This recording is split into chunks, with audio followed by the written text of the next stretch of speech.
I could hardly catch my breath as I adjusted my tie in front of the mirror. "You look perfect," I muttered to myself, though my heart pounded like a drum.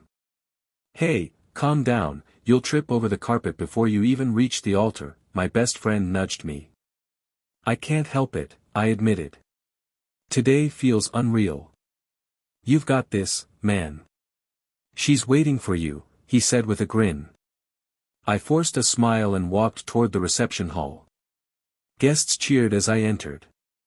She stood at the end of the aisle, glowing, her eyes locking onto mine. "You look amazing," I whispered under my breath, though part of me wished my voice sounded steadier. "Thanks," she said, and I swear the whole world seemed to pause for a second. During the ceremony, everything went smoothly. The vows, the smiles, the laughter, it felt like a dream. But at dinner, when the champagne glasses clinked, she leaned close. "You know, we should probably start planning our divorce dates next," she said, voice light, teasing. I froze, fork halfway to my mouth. "Excuse me?" She laughed, a small, casual laugh. "I'm kidding, mostly." I forced a chuckle, but inside, my thoughts collided like storms. Divorce dates. On our wedding day. My hand tightened around the glass. "Ha, yeah, very funny," I said, keeping my tone calm, careful not to betray my shock. "Don't look so serious." "I'm just saying it in advance, you know, to save time later," she added, eyes twinkling, like this was a harmless joke. I nodded slowly, fighting the sudden swirl of disbelief and humiliation. "Noted," I said, keeping my smile polite. My best friend shot me a sideways glance. I caught it, he noticed. But I didn't move, didn't explain, just sipped my drink and kept my composure. Later, I caught myself replaying her words. Was she serious? Was it some twisted joke? Or? The questions gnawed at me, but I refused to let them show. "I think you're overreacting," she said, leaning closer, her voice playful. "Relax, it's just me teasing you." I smiled, a little too tightly. "Of course," I said, letting the tension melt from my face, though it stayed rooted in my chest. Even as I laughed along with the guests, my mind churned. Every word, every glance, did they hide a truth I couldn't see yet? The music played, glasses clinked, and people danced around me, but I felt, suspended, like I was watching a scene I didn't fully understand. And deep down, I knew that tiny seed she'd planted today, the one about divorce, would grow, whether I wanted it to or not. I woke up the morning after our wedding feeling uneasy. "You okay?" my best friend asked when I spilled coffee on the counter. "I'm fine," I muttered, trying to shake off the weight in my chest. "Just tired." "You're not fine. You've barely slept." Did she say something? I hesitated. "It's nothing." "You're lying to me." "What did she say?" I sighed, running my hands through my hair. "She joked about divorce. At the reception." My friend whistled softly. "Seriously? On your wedding day?" "Yes." She laughed about it, but it stuck in my head. I can't tell if she meant it or not. Man, that's messed up. Are you sure you're not overthinking? I don't know, I admitted. I've been noticing things, little things. Her smiles, the way she glances at her phone. Sometimes she's so sweet, and then, cold, like she's thinking about something else entirely. You're reading too much into it. Maybe it's just stress. Weddings do that to people, he suggested, though I could hear the doubt in his voice. Maybe, I said, but my gut twisted. Later that day, she walked past me, humming softly. "Don't worry, I love you," she said. "I know," I replied, but my voice sounded hollow even to me. "You don't sound convinced," she teased, brushing past me. "I'm just distracted," I said, keeping my calm. That night, I lay awake, staring at the ceiling. Her words echoed. Divorce dates, joking, mostly. Why can't I stop thinking about it? I muttered to myself. Because you care, the house helper said quietly, cleaning the dishes in the kitchen. I can feel it. I frowned. You can feel it? Yes. Sometimes people act differently in front of others. I notice it. Her words didn't comfort me. Instead, they made me more aware of the subtle cracks I'd been ignoring. I picked up my phone, scrolling through old messages, searching for anything that might make sense. Nothing concrete. Just little things, missed calls, vague texts, a hint of secrecy. You're reading too much, my best friend said when I called him again. I know, I said, voice tight. But what if I'm not? You'll drive yourself crazy thinking like that. I can't help it, I said. I trusted her, and now. I don't know who she really is. Every smile feels like a mask. Then talk to her, he urged. Ask her straight. No games. I can't, I admitted. Not yet. I need to see if it's real. If I'm just imagining things, or if she's hiding something. As I lay back, I felt the tension coil in my chest. I couldn't sleep, haunted by flashes of her laughing face, her words, her casual tone. Am I imagining this? Or am I blind? The night stretched on, each tick of the clock like a reminder of the doubt creeping into my mind. I knew this unease wasn't going away anytime soon. And deep down, I feared that the tiny seed she planted, half joke, half truth, might grow into something I couldn't ignore. I whispered to myself, I have to figure it out, before it's too late. I walked into the cafe, hoping a coffee would clear my foggy mind. Hey, I didn't expect to see you here, my colleague said, smiling. Morning, I replied cautiously, taking a seat across from him. You look tense. Everything okay? He asked, raising an eyebrow. I shrugged. Just tired. Wedding and all, you know. He nodded, sipping his latte. I noticed something, though. The way she acts sometimes, it's a little off, isn't it? I froze. What do you mean? You know, little things. Phone in her hand, secretive glances, disappearing for a while without explanation. My stomach twisted. How long have you noticed this? Not long, just casual observations. But people don't act like that unless something's up, he said carefully. I tried to laugh it off. Maybe she's just adjusting to married life. Maybe, he said, shrugging. But trust your instincts. They rarely lie. Later that evening, I came home to find her phone buzzing. She jumped and hid it behind her back. What was that? I asked, keeping my tone light. Nothing. Just a message from work, she said, smiling too quickly. I didn't believe her. Let me see it, I said softly. Why? She asked, tilting her head. Curious, I muttered, trying to keep my calm.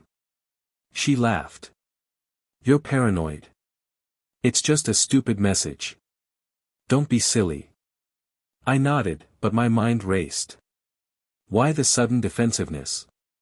The next day, I met my secondary friend at the park. You look worried, he said. I am, I admitted. She's acting strangely. Hiding things. Sometimes she's sweet, other times, distant. Could be stress, he suggested. Or maybe something else. Have you asked her directly? I tried. She laughs it off, says I'm paranoid. But I see the little things. Late night messages, vague excuses, disappearing for hours. He leaned back. Man, that's rough. But you need to trust yourself. Either you confront her fully or you watch it destroy you. I don't know if I'm imagining things or if I'm blind, I said. You're not blind, he said firmly. You notice things others don't. That's a gift, and a curse right now. That night, I confronted her again, gently this time. I feel like something's off, I said. You're hiding something, aren't you? She laughed, brushing her hair behind her shoulder. You worry too much. There's nothing to hide. Then explain why your phone buzzed, and you hid it from me, I said, my voice tight. It's just work. I don't want to talk about it, she said, but her eyes flickered away, and my heart sank. I exhaled slowly. Okay. I'll let it go for now. But I couldn't. The small incidents, her unexplained absences, vague stories, defensive behavior, stacked up like bricks in my chest. I sat in silence, letting the tension settle. My mind replayed every word, every glance, every lie I feared. I realized I could no longer ignore the cracks forming in the life I thought I knew. Am I too late to see the truth? I whispered to myself. Or am I just finally opening my eyes? I never thought I'd feel my world collapse before my own eyes, but here I was, staring at her message. Why are you just sitting there? My best friend asked when I dropped my phone on the couch. I don't know, I said, my hands shaking. I think she's been planning to leave me. What? Are you serious? He leaned in. I held up the screen. Look. He read the message, eyes widening. Oh man, she's serious. I'm so sorry. I laughed, but it was hollow. Sorry. I don't need sorry. I need answers. And I need something else. Don't do anything rash, he warned. You'll regret it. I can't just sit here, I muttered. She lied to me. All this time. I found her in the kitchen. We need to talk, I said, keeping my voice steady, though my chest felt like it would burst. She looked up, smiling like nothing was wrong. About what? I held the phone out. About this. Care to explain? She glanced at it, then laughed. You're overreacting. That's just a joke. A joke? I echoed, voice sharp. On our wedding night, on our first week together, you joke about leaving me for someone else. It's not what it looks like, she said, her tone casual, brushing it off like dust on her sleeve. It looks exactly like what it is, I snapped, my hands trembling. Who is he? Tell me now. She froze, eyes darting. You don't need to know that, she whispered. Don't play games with me. I yelled. I trusted you. I gave you everything. You're being dramatic, she said, though her voice quivered. Dramatic? I laughed bitterly. I've been living in a lie. Every hug, every smile, it was all fake. Her phone buzzed again, and I grabbed it instinctively. And this? Another message from him. She looked down, silent. My stomach twisted. I can't believe I didn't see it sooner, I muttered to myself. I let myself be blind. I let myself hope. You're overreacting, she stammered. Am I? I asked, taking a step closer.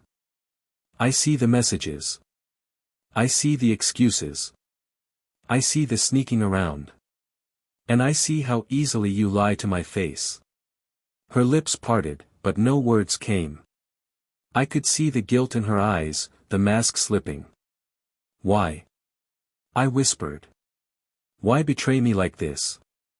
What did I do to deserve this? I didn't mean for it to happen, she said finally, her voice breaking. Didn't mean for it to happen. I repeated. You planned it. You wanted it. I just didn't see it. My best friend stepped in, placing a hand on my shoulder. Calm down. Think before you act.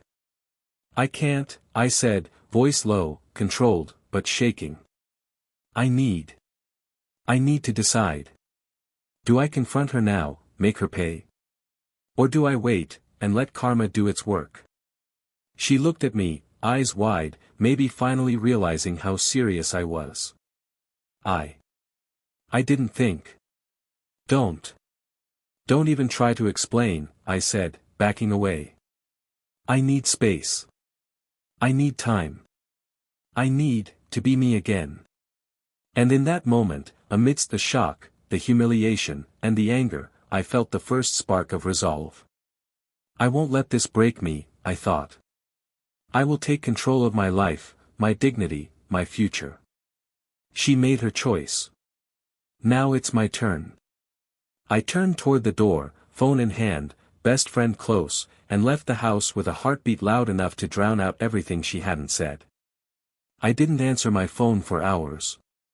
You need to pick up, my best friend's voice finally cracked through voicemail. I'm not ready to talk, I whispered to myself. The house was quiet, too quiet. I sank into the couch, staring at the walls, thinking about all the times she smiled at me, all the times I believed her. Was any of it real? I muttered. My phone buzzed again. It was my sister. Hey, are you okay? I exhaled sharply. I don't know. I can't stop thinking about her. About everything she lied about. I know it hurts, she said softly. But you are not what happened to you. You're stronger than you think. I feel weak, I admitted. I feel humiliated. You're not weak. You're human, she said. Don't let her actions define you. Remember who you are. Her words hit me, like someone opened a window in a dark room.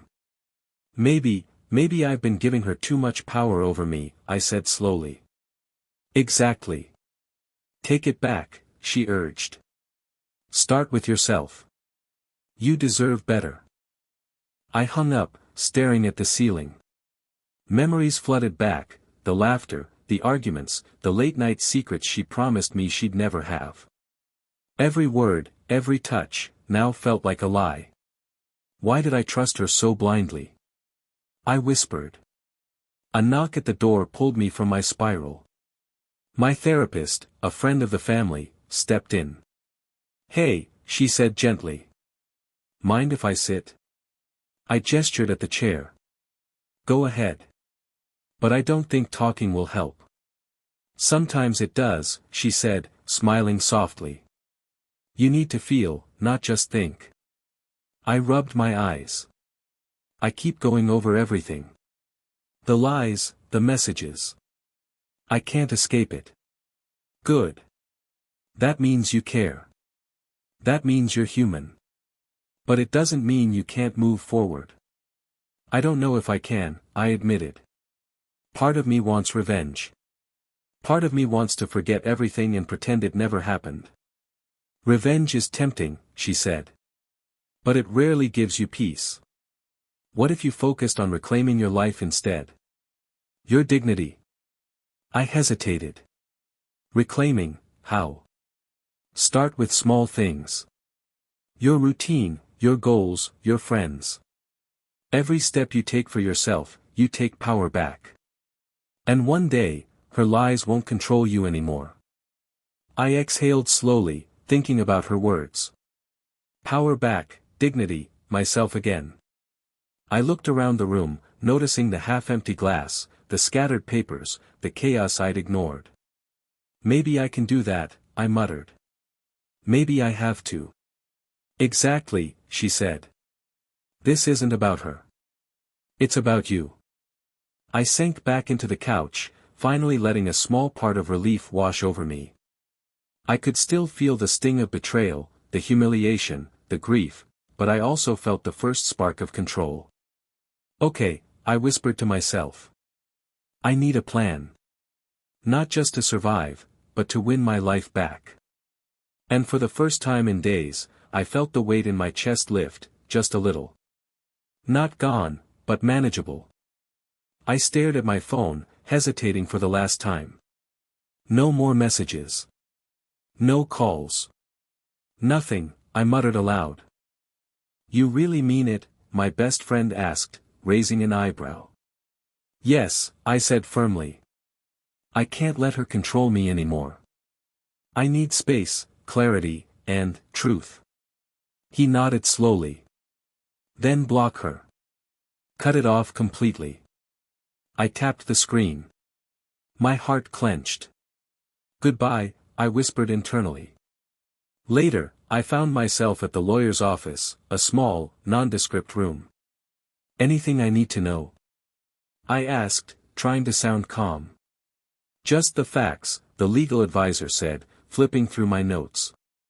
Messages, emails, proof of deceit. Everything you have matters. I handed over my meticulously collected evidence. I want to protect myself, not just emotionally, but legally. Smart, he said. It's better to be prepared than regret it later. Afterward, I met my new confidant at a quiet cafe. You look different, she said, studying me. I feel different, I admitted. For the first time, I'm taking control. Good. You were letting her dictate your emotions for too long, she said, sipping her tea. Now, it's all about you. I've realized something, I said slowly. I can't change the past, but I can control what happens next. Every choice, every action, I own it. She smiled. Exactly. That's the mindset that will carry you forward. When I returned home, I walked through the rooms, noticing her belongings scattered. I paused at her perfume, a lingering reminder. Time to go, I whispered, tossing the bottle into the trash. I opened drawers, removed photos, letters, little keepsakes. Each item felt like a weight I'd been carrying. With every object I discarded, I felt lighter, freer. You're making progress, my best friend said when I called him later. I am, I said, surprising myself with the conviction in my voice. I've been passive too long. Now. I'm strategic. I'm taking back my life. Good. That's exactly what you need, he said. I spent the next few days observing quietly, her posts on social media, conversations she thought I wasn't noticing. Every detail, every slip, reinforced what I already knew. I didn't need to confront her anymore. The truth revealed itself naturally. At night, I sat on the balcony, breathing in the cool air. I'm done being a victim, I whispered. From now on, I move forward on my terms. You've changed, my new confidant said when we met again. Stronger. Smarter. Less emotional, more resilient. Yeah, I said, smiling faintly. I've learned my lesson. Trust carefully. Observe constantly. Protect myself. And in that quiet, determined moment, I realized something else. I wasn't just surviving, I was evolving. Every decision, every step, every boundary I set built a new me. I glanced at the empty spaces where her belongings once were. This is my home now, I whispered. My life. My rules. My peace. Later, I updated my journal, documenting every action I'd taken, the blocks, the evidence, the discarded memories. I am accountable for myself now, I wrote. I reclaim every piece of my dignity. My confidant smiled at my resolve. You're ready, she said softly. I nodded, feeling the final weight lift from my chest. I am. And I won't look back. For the first time in weeks, I felt control, clarity, and calm. The storm had passed, leaving me stronger, sharper, and ready to face whatever came next. This is my turning point, I thought. And nothing can take it away from me. I wasn't expecting the call from her colleague, but when it came, I couldn't hide the small flicker of curiosity. Hey, the voice said hesitantly. I think you should know, people are talking about her at work. About everything. Go on, I said calmly, leaning back in my chair. She's been caught lying on reports. Multiple clients found discrepancies. Her manager, well, it's not good. There's talk of suspension. I exhaled slowly. I see. Thank you for telling me. No. I mean, you know her better. Maybe you can warn her. I smiled faintly, though no one could see it. I think she knows the consequences now. Later that day, I ran into mutual friends at the cafe. You've heard, right? One asked nervously. I have, I said, keeping my tone neutral. It's unfortunate. Unfortunate, they echoed. Come on, she deceived everyone. It's karma. I nodded. Perhaps. But let's not enjoy someone else's suffering too much. Let's just observe and learn. A few hours later, I saw her, flustered, pale, fumbling through her phone as if it could erase what had happened. Please, can we talk? She asked, voice trembling. I looked at her quietly, weighing every word. Talk about what? Everything. I didn't mean for it to go this far. I was careless, I made mistakes. You were careless, I said softly, letting each word land. Mistakes? More like choices. Choices you made, knowing the consequences. I can fix it. I'll explain to everyone, I'll apologize, she pleaded, eyes desperate. I don't need explanations, I said, my voice calm. And I'm not here to rescue you. You set your path. You walk it yourself. Tears welled in her eyes. You don't hate me.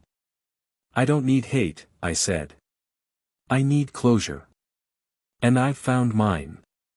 She swallowed hard, searching my face for any crack, any sign of anger. There wasn't one. Only composed calm.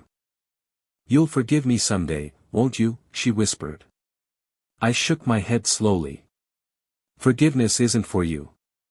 It's for me. And I've moved past needing it from you. I watched her leave, shoulders hunched, phone clutched to her chest, like the world had finally shifted beneath her feet. I felt satisfaction, yes, but also a lingering twinge of hurt. My best friend called later. Saw the news online, she's really spiraling. Yeah, I said quietly, sipping my coffee. It's deserved. Not my revenge, just life balancing itself. Do you feel better? He asked. I feel relieved, I admitted. Relieved that the truth came out, that she's facing what she created. But it doesn't erase the past. It just confirms what I already knew. That night, I sat by the window, watching the city lights. I could still feel the echo of betrayal, but it was muted now. The storm of anger had calmed into something quieter, acceptance and clarity. Her actions, her choices, they don't control me anymore, I whispered to myself. I've survived it. I've grown from it. And as I turned away from the window, I realized the most important victory wasn't her downfall, it was mine. My control, my dignity, my life. Karma had unfolded, and I had watched, not with glee, but with calm certainty. I was free. I sat on the balcony, sipping tea, letting the morning sun warm my face. You've changed, my best friend said when he called. There's a calm about you now. I feel it, I admitted. After everything, I finally feel steady. Not perfect, but steady. Good. You earned it, he said, chuckling softly. You fought through it, and now you're free. I had to, I whispered to myself. I couldn't let the past define me, or anyone else's lies dictate my life. Later, I met with my remaining friends at the park. Look at you, one said, shaking his head with a grin. All composed, like nothing could touch you. I'm not invincible, I said, smiling faintly. I've been hurt, humiliated, but I've learned from it. I've grown. Clearly, another added. You've taken back control. It's inspiring, honestly. We laughed, reminiscing about smaller moments, before the storm hit, before betrayal changed everything. But even in laughter, I felt the lessons etched into me. Walking home, I noticed someone sitting on a bench, sketching quietly. Their focus was intense, calm, and absorbing. I paused, feeling drawn to their presence, not knowing why. "Hi," I said, approaching slowly. They looked up, startled, then smiled politely. "Hello. I couldn't help but notice your work, it's captivating," I said, gesturing toward their sketchbook. "Thank you," they said, voice warm, eyes honest. "I'm trying to capture moments that matter." I nodded. "I get that. Moments that stay with you, shapes the way you see the world." They studied me for a moment. "Are you an artist too?" "Not exactly," I replied, smiling softly. "I just appreciate seeing things clearly. I've learned a lot about perception lately." Their smile widened, and in that instant, I felt something light flicker inside me, not romance, not dependency, just possibility. Later that evening, I called my confidant. "I met someone today," I said, hesitating. "Not anything serious. Just someone who reminds me life can be beautiful again." "That's wonderful," she said. "That spark of hope, it's a sign you're ready to fully move forward." "I think I am," I admitted. "I've faced betrayal, humiliation, heartbreak. But I've survived. And I've grown. Stronger, clearer, independent." "Exactly," she said. "You've reclaimed your life." I leaned back, thinking about the journey, the sleepless nights, the confrontations, the careful observations, the moments of despair. "I used to doubt myself," I whispered. "I thought I was naive, blind, powerless. But I see now. I had the strength all along. I just had to choose to use it." "Wise words," my friend said. "Don't forget them." "I won't," I said, feeling a quiet smile stretch across my face. "I've learned how to trust myself, how to set boundaries, how to protect my heart without closing it off." At night, I stood at my window, looking out at the city lights. "I survived," I whispered to myself. "I faced betrayal, but I didn't break. I chose growth instead. I chose me."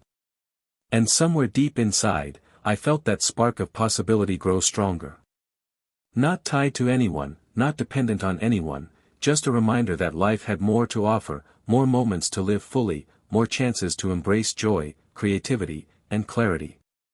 The wind rustled through the trees, carrying the quiet affirmation, "You are whole. You are strong. You are moving forward." I smiled and whispered once more, softly, firmly, "I am ready. Whatever comes next, I will face it on my terms. Free, clear, and unshaken." For the first time in months, I felt complete, not because betrayal had ended, but because I had conquered its shadow within me. I was ready to step fully into the life I deserved. I sat on the balcony, the evening breeze brushing my face, thinking how different life feels now. "You've changed," my sister said when she visited. "I see it in your eyes, calm, steady, unshaken." "I guess I have," I replied, smiling softly. "It took a while, but I've finally found some balance." "You survived it all," she said. "And you grew stronger." "I did," I admitted. There were nights I couldn't sleep, days I felt trapped in my own mind, but I kept going. I had to.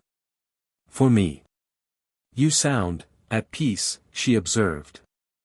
"I am," I said, letting the words sink in. "Not because what happened doesn't hurt, but because it doesn't control me anymore. I've reclaimed my life, my choices, my trust in myself." Later, I met my best friend for coffee. "Hey, how's the new chapter going?" he asked, grinning. "Quiet, productive," I said, taking a sip. "I've been focusing on myself, on what I want, and who I am." "That's a huge change," he said. "You used to let everything get under your skin." "I know," I laughed lightly. "I used to let betrayal define me. Now, it's just a memory. A lesson." "You've come a long way," he said. Do you ever think about her? Sometimes, I admitted. But it's different. It's not anger anymore. Not humiliation. Just, understanding that her choices didn't belong to me, and never will. And that's freedom, he said, nodding.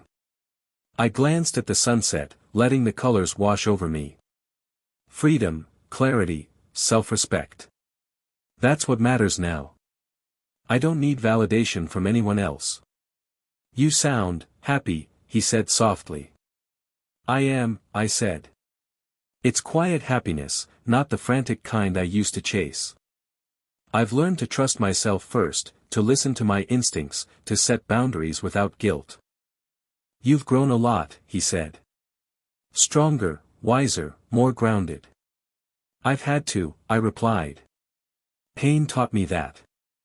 Betrayal taught me that. But it also taught me that I can survive, and thrive. You've transformed, he said. Yes, I whispered. I'm still learning, still growing, but I'm no longer afraid of life, no longer afraid of trusting myself. I feel whole. We sat in silence for a while, letting the world move around us. The wind whispered promises of new beginnings, of more choices, of life waiting beyond fear and pain. I'm ready for whatever comes next, I said finally, more to myself than anyone else. I've faced darkness and emerged stronger. I've faced betrayal and emerged wiser. And I will keep moving forward, on my own terms.